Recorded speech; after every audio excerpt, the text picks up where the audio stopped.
Pikachu me saoule. Voilà, je pose ça ici, maintenant vous en faites ce que vous voulez.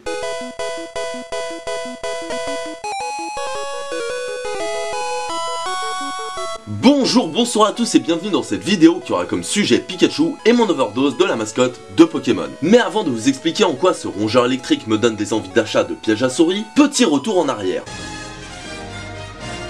Pokémon, comme beaucoup le savent, est sorti de l'imagination de Satoshi Tajiri, un créateur de jeux vidéo qui voulait à travers Pokémon faire revivre aux enfants des années 90 la joie de la chasse aux insectes, beaucoup moins faisable dans un Japon de plus en plus citadin. Il se mit donc au travail et créa le tout premier Pokémon, Rhinophéros. Et non, ce n'était pas Pikachu, ce dernier ne sera que le 54e. Une fois la base de son jeu créée et les Pokémon inventés, il fut décidé de mettre l'une de ces bestioles au premier plan. Un porte-étendard, une vitrine de l'univers, bref, une mascotte. Et vous vous doutez bien qu'ils ont choisi Pikachu, en hésitant quand même au préalable avec Melofée, Tétart et Evoli. Melofée était le premier choix des créateurs, mais ne plaisait pas assez aux garçons. Tétart, même en étant le Pokémon préféré de Satoshi Tajiri, n'eut pas la popularité nécessaire pour prétendre à ce titre. Et Evoli, je ne comprends même pas pourquoi.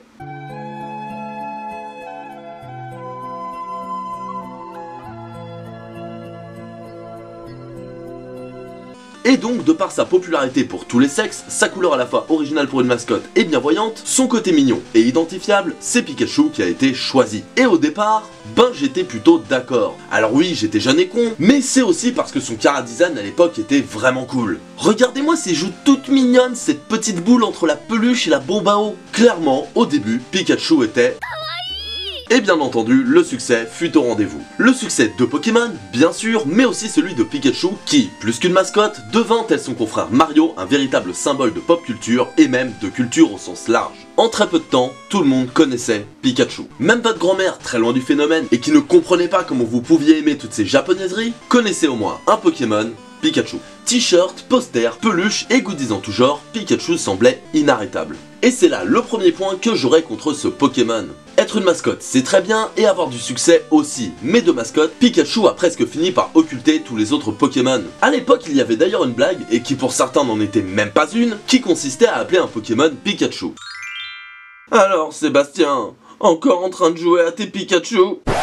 Nani ? Déjà, le fait que tout le jeu soit réduit à Pikachu, ça a de quoi irriter. Et quand même les fans de Pokémon s'y mettent, on peut comprendre que certains soient à deux doigts de l'écœurement. Ce phénomène a été vérifié pas mal de fois, que ce soit les fans Kiku de Nekfeu, la fanbase d'High School Musical, de Twilight ou de Justin Bieber, les élitistes de rap, de rock ou de musique classique. Bref, à chaque fois que quelqu'un va trop loin quand il aime quelque chose et que du coup il perd son objectivité. Tellement loin, avec tellement d'ampleur et d'une manière tellement débile, qu'elle donne envie aux gens qui ne sont pas dans leur délire de ne pas essayer le truc en question juste par pur esprit de contradiction. Quand tu vois certains fans et leur débilité, tu te dis que le truc en lui-même il doit être assez débile aussi si leurs fans sont comme ça. Et évidemment ces fans là sont souvent une minorité, mais comme ça gueule plus, on les voit plus. Et c'est un peu ce qu'a fait Pikachu avec Pokémon. À force de le voir partout et principalement adulé par des gamins, je peux comprendre que certains ados et adultes n'ont pas voulu rentrer dans Pokémon, tout simplement parce qu'il n'avait pas l'air d'être le public cible. Après c'est vrai qu'on peut voir les choses dans le sens inverse. Par sa popularité, Pikachu a aidé celle de Pokémon.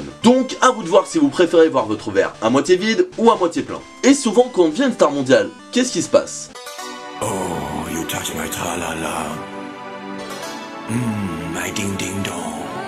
Eh bien ce serait mal connaître la mascotte de Pokémon. Au contraire, Pikachu a décidé de faire un petit régime pour devenir de plus en plus fin et élancé.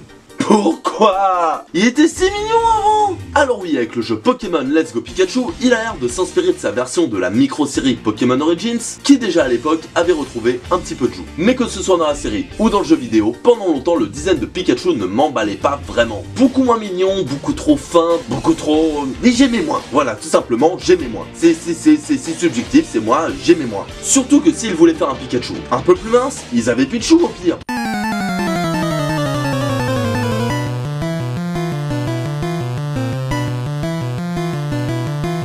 Ah oui, et une armée de clones aussi. Nintendo et Game Freak, pas con, ont voulu surfer sur le succès de Pikachu. Et pour Pichu, c'était une bonne idée. Niquant la logique établie à la base qui disait que Pikachu était un Pokémon de base, mais une bonne idée quand même. Sauf qu'après ça, ils sont partis en couille. Pourtant j'aime bien certains d'entre eux, comme Dead qui revient plus vers les Pikachu d'origine. Mais il y en a d'autres comme Emolga, je trouve qu'ils vont un peu loin. Et vous pouvez me dire que justement, comme ça, chacun a le Pikachu qui lui plaît le plus. Et c'est pas faux en soi. Mais dans tous les cas, que ce soit Pikachu ou les autres, Gros, mince, planant ou au sol, ils ont tous le même problème, leurs stats.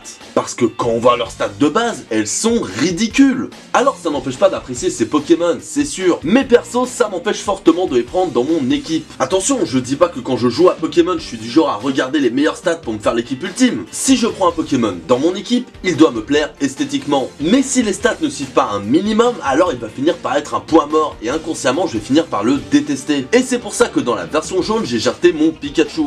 Parce que, soyons honnêtes, si on n'avait pas accès à Carapuce, Bulbizarre et Salamèche, Pokémon Jaune serait quand même un bon gros cadeau empoisonné. Surtout que, quand on y pense, c'est votre rival qui se met bien. Parce que même si les lits n'ont pas les meilleurs stats du jeu, surtout dans la jaune où Mentali et Noctali n'existaient pas encore, elles restent quand même bien meilleures que celles de Pikachu et ses potes. Et c'est sur cette transition qu'on en vient à mon dernier point que j'ai très vite abordé en début de vidéo. Pourquoi ils n'ont pas choisi Evoli? Ce Pokémon a tellement d'avantages. Il est neutre au niveau du type et du design, surtout comparé à Pikachu, et en plus, il plaît aux fans. La preuve en est, dans Pokémon Let's Go Pikachu et Evoli, quand je pose la question autour de moi, la plupart me disent qu'ils vont prendre Evoli. Et surtout, Evoli a un avantage certain, et ce sur tous les Pokémon, il est customisable. So you wanna be a player, but your wheels ain't flying. Il a quasiment tous les types existants dans ses évolutions et avec des particularités spécifiques pour chacune d'entre elles. Et c'est non seulement cohérent avec la logique du Pokémon, mais en plus ça nous aurait fait éviter tous ces clones de Pikachu. Pour conclure, je tiens à préciser que je ne déteste pas Pikachu. Et j'aurais 1000 fois préféré Evoli en mascotte, mais Pikachu reste appréciable. Et je comprends totalement que certains l'aiment à ce point. Mon but dans cette vidéo n'était pas de vous dégoûter de lui, mais de vous donner mon point de vue et peut-être un point de vue que vous n'avez pas forcément entendu ailleurs. Dans tous les cas, Pikachu reste une excellente mascotte, un Pokémon très sympathique, et le suivre dans ses aventures avec Sacha quand j'étais petit m'ont donné parmi les plus beaux moments télévisuels de mon enfance. Donc Pikachu, si tu m'écoutes, sans rancune. Et voilà, cette vidéo est terminée, j'espère qu'elle vous aura plu. Dans tous les cas, et surtout avec un sujet comme celui-ci, n'hésitez pas à me donner vos avis dans les commentaires. Si vous avez aimé, n'hésitez pas à partager, liker et vous abonner à la chaîne. En attendant, passez une bonne journée, /soirée, / insérez votre espace-temps. Pikachu! Ouais, je suis nul.